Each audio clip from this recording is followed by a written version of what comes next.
il a fait énormément de dégâts, et ces dégâts ont mis bien des années à être éliminés. Peut-être pratiquement, il n'y avait plus que 2 ou 3 évêques, Saint Athanase évidemment, Saint Hilaire de Poitiers, qui luttaient contre l'arianisme. L'arianisme était infiltré dans tout le corps épiscopal pratiquement. Alors, je voudrais vous lire, pour vous aider à comprendre comment le bon Dieu s'occupe de certaines choses quand même, contrairement à ce qu'on pense. Et Arius a fait un dégât énorme. Mais je voudrais vous montrer comment le bon Dieu s'est en quelque sorte littéralement vengé d'Arius en faisant mourir de façon lamentable. Je voudrais vous lire dans une bonne histoire de l'Église, les 2 meilleures histoires de l'Église en langue française, c'est Rohrbacher et Darras.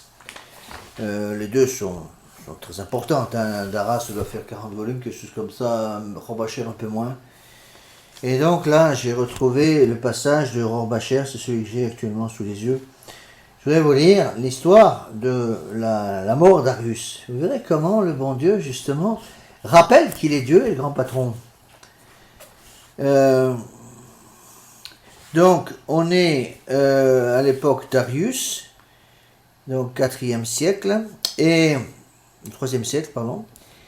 Et l'empereur a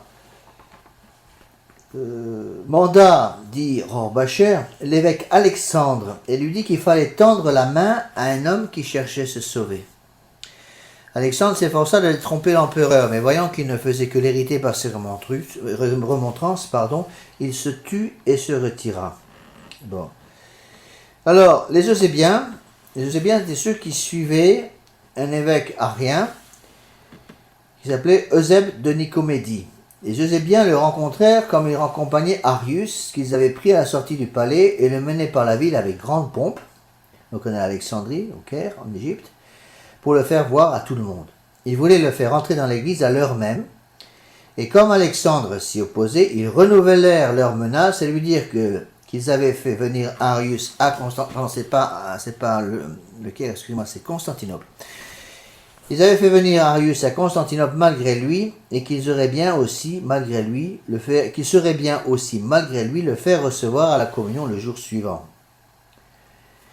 Eusèbe de Nicomédie donc dit à l'évêque Alexandre ses propres paroles: « Si vous ne voulez pas le recevoir de gré, je le ferai entrer demain avec moi dès le point du jour, et comment l'empêcherez-vous » Alexandre, donc, était l'évêque officiel, saisi de douleur, entra promptement dans l'église, accompagné des 2 personnes dont l'une était Macaire, prêtre d'Alexandrie. Là, le saint vieillard, fondant en larmes, se prosterna devant l'autel, le visage contre terre, et dit: « Seigneur, s'il faut qu'Arius soit demain reçu dans l'église, officiellement, retirez votre serviteur de ce monde, mais si vous avez encore pitié de votre église, et je sais que vous en aurez pitié, voyez les paroles d'Eusèbe. Ne permettez pas que votre héritage tombe dans le mépris. Ôtez Arius de ce monde, de peur que, s'il entre dans votre église, il ne semble que l'hérésie y soit entrée avec lui. » Je vous rappelle qu'Arius niait la divinité de notre Seigneur Jésus-Christ, et tout le monde le suivait. Alexandre priait ainsi le samedi sur les 3 heures après-midi, et cependant les Eusébiens continuaient à mener Arius par la ville de Constantinople, comme en triomphe, et lui, se comptant déjà pour rétabli, tenait plusieurs vains discours.